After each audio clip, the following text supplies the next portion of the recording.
ये देख सकते हैं, ये है नीतीमाणा घाटी की दीदी, राखी दीदी हैं। और ये जो आप देख सकते हैं परिधान काफ़ी सुंदर और सजग लगता है। और आजकल ये काफ़ी ज़्यादा आप गाने देखते होंगे या डांस वीडियोस देखते होंगे गढ़वाली, उसमें ये परिधान धारण किए जाते हैं। तो दीदी आप बताइए ज़रा अपनी घाटी के बारे में और वहाँ की क्या विशेषताएँ हैं। सबसे पहले शम्या सबको, जितने लोग भी देख रहे हैं, दी अपनी लैंग्वेज में थोड़ा सा बोलूँगी, अपनी बोली में, और इसको ये चेंज कर लेंगे उसमें दूसरे उसमें। दी इन दचवी चंद्रहारियाँ और दी शिव सांगल लुचिन दी और दी दुजार मतलब चाबी के जन पैरचिन और दम दी शिव सांगल लुचिन, यानी शिव सांगल यानी कि सुई और सांगल, और दी चंद्रहार दी इंत मंगलसूत्रियाँ और दी इन जो कंचन गुलोबंद है ना, दी गो कित कुछ में दी सौभाग्यवती यानी कि इंत गो धैन विवाहित गो एगो ब्यो हुनमा दसी दी पचकेन घोटी और दी गित अंगड़ियाँ और दी गित पाकी और दी गैंगो कांचन दी इन घघरियाँ है ना। तो दी इन बहुत ही बढ़िया परिधानियाँ धीरे के धीरे दी पास कर लेते कि अगर वो भी से प्रोग्राम कल पहन चेनी अगर प्रोग्राम कल वो भी धीरे यूज ल चैन कृपया करके गीत विनम्र निवेदनिया कि दिहु क्या फैशन के हिसाब से था पूछनी नीति इज्जत जरूर लें खेले की दी इंत घाटी नीतीमाणा घाटी सौभाग्यवती का बहुत बड़ा प्रश्न चिन्ह है ये हमारे लिए। हमारा ये जो सौभाग्यवती का जो ड्रेस है आज हर कोई सांस्कृतिक उसमें पहन रहा है, लेकिन इसकी इज्जत को नहीं समझ रहा है। मेरा सबसे निवेदन है, सारे कलाकारों से निवेदन है कि इसे पहने, लेकिन इसकी जो असली विशेषता है और इसकी जो गरिमा है इसको बनाए रखें, क्योंकि पूरे उत्तराखंड में आपको पता है बद्रीनाथ नीतीमाणा में सबसे ज़्यादा जो हमारा ये है प्रचलन है, आजकल लोग गीत संगीत में इसे यूज़ कर रहे हैं। तो कृपया करके मेरा सबसे विनम्र निवेदन है कलाकारों से कि हमारे इस सौभाग्य के चिन्ह को कृपया अच्छे ढंग से सौभाग्य के प्रतीक के रूप में इज्जत से पहने। धन्यवाद। नीतीमाणा घाटी के जो भोटिया समुदाय हैं वो इसको धारण करते हैं और इन्हीं से हमारी पहचान है हमारे उत्तराखंड की। और अब आप देख सकते हैं ये हैं तमन्ना दीदी और ये दीदी की सहेली हैं, तो वो इसकी विशेषता बताएंगे कि ये पिछौड़ा और कुमाऊं का जो हमारे परिधान है इसकी क्या विशेषताएं हैं। हाँ, ये तो सबसे पहले जो ये है पिछौड़ा हमारा, और ये कुमाऊं का है। आपको पता है गढ़वाल और कुमाऊं हमारे दो बहुत अच्छे डिस्ट्रिक्ट हैं जिनसे हमें लगाव है। इस तरह से देखिए इन्होंने इस पिछौड़े को पहना हुआ है, ये सौभाग्यवती का ये हमारी निशानी है और बहुत ही सुंदर परिधान है। इस तरह से साड़ी को भी इस तरह से पहना हुआ है। हमारे जो भी मंगल कार्य होते हैं कुमाऊं में इस तरह से इनको पहना जाता है। ये मेरी छोटी बहन तमन्ना इसको पहनकर आपके सामने बता रही कि कुमाऊं में भी बहुत अच्छा परिधान है, इसकी भी आप लोग पर सम्मान करें। और यू कुमाऊं कुछ सारू ड्रेस यू सौभाग्य कुछ चिन्ह स्वागवंती को धन्यवाद आपने बहुत बहुत। आप ये देख सकते हैं ये भी मेरी मम्मी के साथ की दोस्त हैं और इन्होंने ये गढ़वाली वेशभूषा धारण की है। तो आपको बताइए आपको कैसा लग रहा है और इसकी क्या विशेषताएं हैं हमारे गढ़वाल में। हाँ नमस्कार, मैं सुषमा खंडूरी, मैंने आज गढ़वाली ड्रेस पहनी से। नमस्कार, प्रणाम आपसे सबसे जो भी देखना चाहिए डिंडाली माँ। हमारा ये उद्देश्य है कि ये देखा तुम प्रकृति कति बढ़िया छे, ये प्रकृति का बीच में हमारी जो गढ़वाली दीदी छे देखा ये है गांठ वाली जो धोती पैरी छे, ये तुम देखा हमारी बहुत पुराने प्राचीन काल से चली आनी छे। और जो ये पैरा छे ये भी हमारी ये तुम पता हो ये पौजी जो हमारे भोटिया समाज में भी पौजी पहले चांदी होन छे और आज ये सोना पहनना। जन जन रीति रिवाज बनना था, जन जन धनी संपन्न लोग ये तो आप सोना रूप में पहना चाहिए, मन ये चांदी रूप में पहन चाहिए। और दूसरा ये देखना ये पागड़ा इनूल पहनी चाहिए, देखो सेम क्या चीज़ दिखनी चाहिए, मेरी भी पागड़ा पहनी चाहिए अनु ये पागड़ा पहनी चाहिए, ये दुई देखो एक ही तौर से। पर हमारे इनके ये तो इना कमर में बांध को चढ़नी चाहिए, पर हमारे क्या चाहिए कि जब हम काम धंधा कर तब हमारे कमर में जब पीड़ा हो ना तब हम ये धारण कर दुई भाषा हमारी और दुई बोली चलती है हमारे नीतीमाणा में। और ये हमारी गढ़वाली बोली चल हमारी और तोलछा और मारछा, और ये हमारी गढ़वाली संस्कृति हम ते मिल करके सब होते हैं हमारे सत प्रणाम। नमस्कार दगड़ियों, तो या मेरी मम्मी च और युग जो धारण कया छी या च जौनसारी परिधान। तो जौनसार जो हमारो उन तो लोग मतलब जौनसार थे अलग ही समझ दी कि यू गढ़वाल और कुमाऊं से अलग च, लेकिन जन भोटिया और जौनसारी मतलब यू से मिला के हमारे उत्तराखंडक पहचान बनद। तो उन्हीं जौनसारी कम्युनिटी बीच जो कि तौंस रिवर तौंस जो नदी च वैक क्षेत्र जो लोग रंदी वो खंड बोल दी जौनसारी। और जौनसारी जो लोग छी वो पांडवों थे अपूर वंशज मंदी। तो आज भी वक बहु प्रथा चलद और वक ये धारण कया रंदी। और जो तौंस नदी च कि एक तरफ बटेक हिमाचल लगद और दूसरी तरफ बटेक हमार उत्तराखंड को जौनसार लगद। और तो ये जौनसार हमार जो यू पैर दी हिमाचल हम भी ये थे ढाटू बोल दी और जौनसार हम भी ये थे ढाटू बोल दी और ये थे वो मेजाए बोल दी और यो ताल बटेक ये थे घाघरी ही बोल दी। और वखा का जो नृत्य छी वो बहुत ही लुभावना हुंदी जखन बोल दी तांदी हारुल और नाटी तो आप सभी लोग सुनी हुआ आजकल काफ़ी ज़्यादा प्रचलित बिच। तो या है हमारी जौनसारी वेशभूषा। तो आजकल जौनसारी भी गुलाबंद नथुला वगैरह सब पैरण बढ़ गई लेकिन मेन वो क्यों ही रहन। अब हम जौनसारी ज्वेलरी नहीं छाई पर जद गचाए हमल वो पैरेली। तो ये धन्यवाद। ये सब हैं मंगलम ग्रुप के जो सदस्य हैं। बहुत यहाँ पर जितने भी समस्त दिल्ली में हैं सबको हमारा प्रणाम और बहुत बहुत शुभकामनाएं। सबसे पहले हम जिनसे सीखे हुए हैं डॉक्टर माधुरी बंसवाल जी, उनको सशक्त नमन करेंगे। उन्हीं के उससे आज हम मांगल गा रहे हैं और जगह जगह जा करके हमारा बहुत नाम हो रहा है। दीदी को सबसे प्रणाम, हम सब बहनों के उससे प्रणाम। आपके सामने हम मांगल प्रस्तुत कर रहे हैं।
आप सभी को पता है कि उत्तराखंड जो है उसको देवभूमि कहा जाता है, जहाँ पे हर कोने कोने में कण कण में देवी देवताओं का वास होता है। तो इस मांगल के द्वारा जो हमारे समस्त देवी देवता हैं उनका आवाहन किया गया है मांगल द्वारा और मंगलम ग्रुप के द्वारा। मैं इनका बहुत बहुत धन्यवाद करना चाहती हूँ। ये हमारी जो उत्तराखंड की संस्कृति है इसको काफ़ी ज़्यादा बढ़ावा देते हैं और उसका काफ़ी ज़्यादा प्रचार प्रसार करते हैं। तो एक और तरह का ये लोग मांगल गीत गाते हैं, बहुत ही ज़्यादा खूबसूरत, और जिसमें जो लड़की की शादी होती है तो उसकी हल्दी हाथ में माता और पिता के साथ जो उसका मतलब लगाव होता है उसको दर्शाया गया है। तो आप सुनिए ये किस तरह से। जिया हो माँ जी मेरी प्यारी, जिया हो माँ जी मेरी प्यारी जौन में जन्म द्यायो जौन में जन्म द्यायो जिया हो माँ जी मेरी प्यारी जिया हो माँ जी मेरी प्यारी जौन में हल्दी लगायो जौन में हल्दी लगायो जिया हो बाबा जी मेरा प्यारो जिया हो बाबा जी मेरा प्यारो जौन में गोद खिलायो जौन में गोद खिलायो जिया हो बाबा जी मेरा प्यारो जिया हो बाबा जी मेरा प्यारो जौन में आशीष द्यायो जौन में आशीष द्यायो। धन्यवाद। तो मांगलों की कुछ और लाइंस है जो कि हर जगह जो कॉमन है, और इसमें जो हमारे गढ़वाल में ये माना जाता है कि जो कौवा होता है उसको मेहमान माना जाता है, और जिस दिन शादी होती है तो उस दिन जो हर मेहमान होता है उसको न्यूता जाता है, यानी कि उसको अच्छे से उसका आदर सत्कार किया जाता है, और कौवे को भी उस दिन मेहमान के रूप में देखते हैं। तो इसी पे ये कुछ लाइंस है। सागुन बारे ग्वाला बारे सागुन बारे बैठ कागा हरिया बीराजा बैठ कागा हरिया बीराजा। तो जब हल्दी हाथ होती है तो जो हमारे पंडित जी होते हैं उत्तराखंड में उनको ब्रह्मा का रूप माना जाता है, क्योंकि जो शिव और पार्वती की शादी थी उसमें ब्रह्मा जी ने ही पंडित के तौर पे उनकी शादी करवाई थी, तो उनको एक तरह से पंडित ही माना जाता है क्योंकि उनको सारे वेदों का ज्ञान है, सामवेद, यजुर्वेद, अथर्ववेद और ऋग्वेद, तो इसलिए उनको ब्रह्मा जी का रूप माना जाता है। तो सबसे पहले न्योता उनको देते हैं। फिर जो मंगलेरी नारी होती है, यानी कि जो मांगल गाती हैं, उनको भी न्यूता जाता है, मतलब उनका सम्मान किया जाता है। तो कुछ लाइन उसी पे हैं। पहलो न्यू तो वेद मुखी बरे माँ पहलो न्यू तो वेद मुखी बरे माए तब न्यूति मंगले रे नारी तब न्यूति मंगले रे नारी। तो जैसे कि मैंने आपको बताया कि हमारे उत्तराखंड में शिव और पार्वती विवाह की सबसे बड़ी मान्यता है। तो उस विवाह में जब बोलते हैं कि गौरा जी नहा रही थी तो पूरा कुंड काजोल हो जाता है। हमारे पहाड़ी भाषा में बोलते हैं काजोल, यानी कि एकदम जैसे मटमैला रंग हो जाता है वैसा हो जाता है, क्योंकि उसमें हल्दी और जो और जड़ी बूटियां होती है हल्दी हाथ की वो मिक्स हो जाती है। तो उसके लिए कुछ लाइन्स है। ज्ञानवाई कुंड काजोलाए ज्ञानवाई सूरज धुमेलो ज्ञानवाई कुंड काजोलाए ज्ञानवाई सूरज धुमेलो मैला देश महादेव नए जाए तेरा देश पार्वती नएंदी तभी वाई कुंड काजोलाए तभी वाई सूरज धुमेलो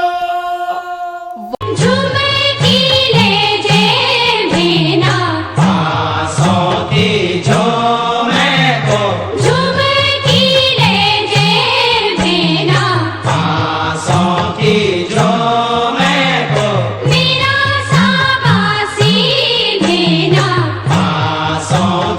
जॉन